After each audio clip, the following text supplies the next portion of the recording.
नमस्कार मित्रों। मैं पिछले कई वर्षों से बच्चों को पढ़ा रही हूँ और एक टीचर होने के नाते मुझे उनके साथ हर रोज़ बहुत समय व्यतीत करने को मिलता है। बच्चे हमसे कई बार वो बातें भी साझा करते हैं जो वो अपने पेरेंट्स को भी नहीं बता पाते। मैं आपसे एक बात कहना चाहती हूँ जिसे जानकर आपको बहुत हैरानी होगी।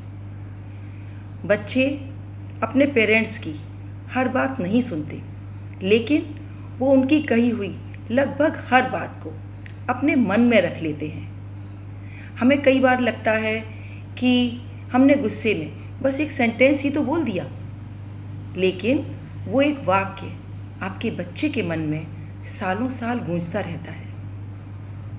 आज एक शिक्षिका होने के नाते मैं आपसे उन 5 बातों पे चर्चा करना चाहती हूँ जिन्हें हमें अपने बच्चों से कहने से बचना चाहिए।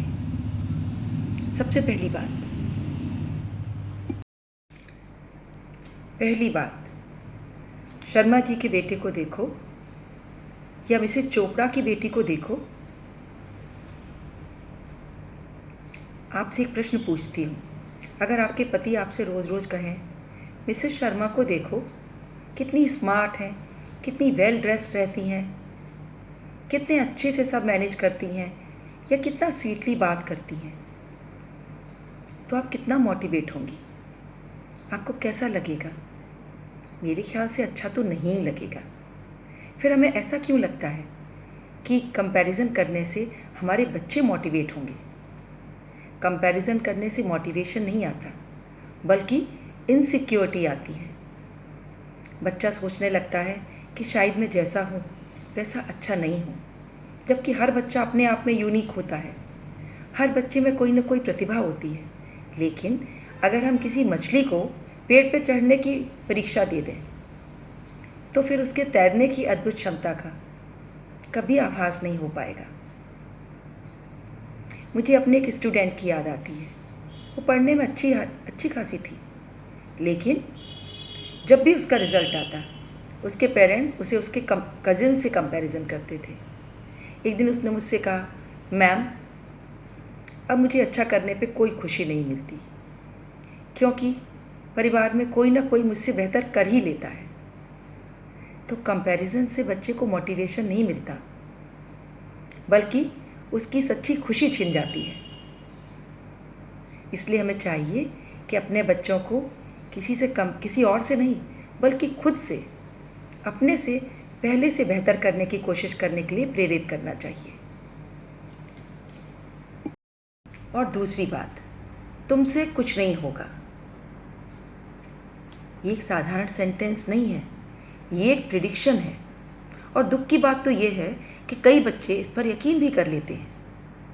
अभी हाल ही में मेरे एक स्टूडेंट ने मुझसे कहा, मैम मैं इतनी कोशिश करता हूँ, मेहनत भी करता हूँ, लेकिन घर पे सबको लगता है कि मैं कुछ नहीं कर पाऊँगा। और उस दिन मुझे लगा कि बच्चे अपनी क्षमताओं की कमी की वजह से नहीं, बल्कि हमारे विश्वास की कमी की वजह से हार जाते हैं। एक इंसिडेंट बताती हूँ। अभी 2-3 साल पहले मेरे क्लास में एक लड़का था जो बहुत शरारती लड़के के रूप में जाना जाता था। लगभग हर टीचर की शिकायत उसकी डायरी में लिखी मिलती थी। पर एक दिन एक टीचर ने उससे कहा, मुझे लगता है तुम बहुत अच्छे लड़के हो, बस तुम्हें अपनी ऊर्जा को सही दिशा में लगाने की ज़रूरत है। उस दिन शायद पहली बार किसी ने उसकी बुराई नहीं गिनाई थी, बल्कि उसमें कॉन्फिडेंस दिखाया था, उसकी क्षमता को देखा था।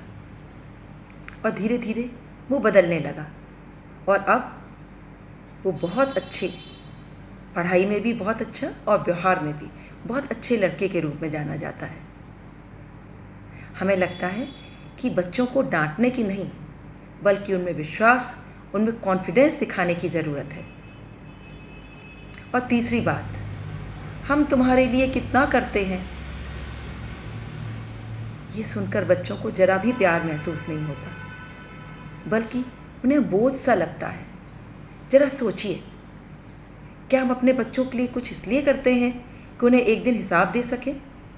नहीं, हम उनके लिए इसलिए करते हैं क्योंकि हम उन्हें बहुत प्यार करते हैं। लेकिन जब बार बार एहसान गिनाया जाता है तो ग्रैटिट्यूड नहीं, गिल्ट महसूस होता है, और गिल्ट से अच्छे रिश्ते नहीं बनते। और नंबर 4, तुम तो बस मोबाइल ही चलाते रहो। ये आजकल की दुनिया का सबसे कॉमन डायलॉग है। और एक टीचर होने के नाते मैं आपको एक इंटरेस्टिंग बात बताऊं। कई बार बच्चे मोबाइल नहीं बल्कि उसके पीछे, उस दुनिया के पीछे भाग रहे होते हैं जहां उनको एप्रिसिएशन मिलता है, चाहे वो गेम्स के रूप में हो या फ्रेंड सर्किल में या फिर सोशल मीडिया पर। कई बार समस्या मोबाइल नहीं होती, बल्कि समस्या ये होती है कि रियल लाइफ में बच्चों को इनफ कनेक्शन नहीं मिल पाता। तो क्या मोबाइल का एडिक्शन सही है? नहीं, बिल्कुल नहीं। लेकिन सिर्फ डांटने से क्या होगा?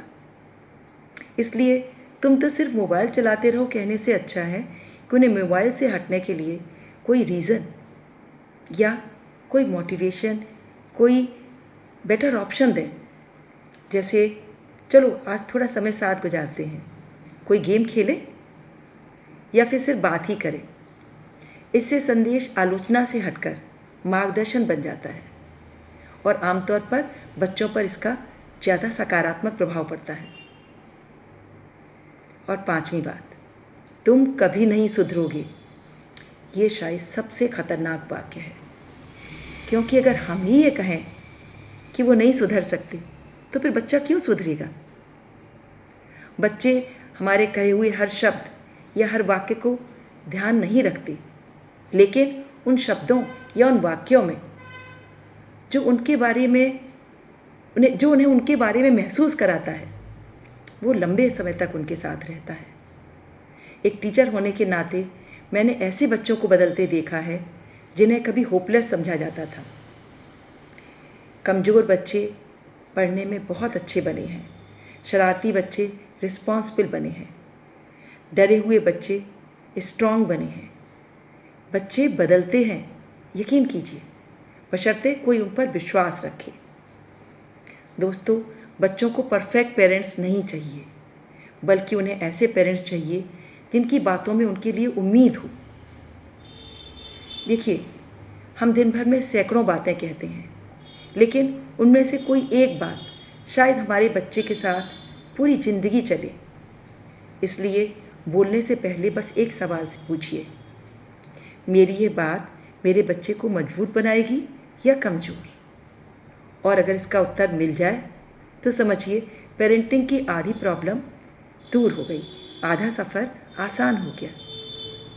पेरेंटिंग में हम सभी गलतियां करते हैं, मैंने भी की हैं, लेकिन अगर आज की इस बातचीत के बाद हम अपने बच्चों से बात करते समय थोड़ा और सावधानी बरतें तो शायद उनके मन की दुनिया और सुरक्षित हो जाए। आज के हमारे इस संवाद से आपको कुछ भी रिलेटेबल लगे और आप अपने विचार शेयर करना चाहें तो आपका स्वागत है। मुझे आपके कमेंट्स का इंतज़ार रहता है। अगर ये वीडियो आपको अच्छा लगे तो लाइक, शेयर और सब्सक्राइब कीजिए। फिर मिलते हैं अगले एपिसोड में। तब तक के लिए हैप्पी पेरेंटिंग। नमस्कार।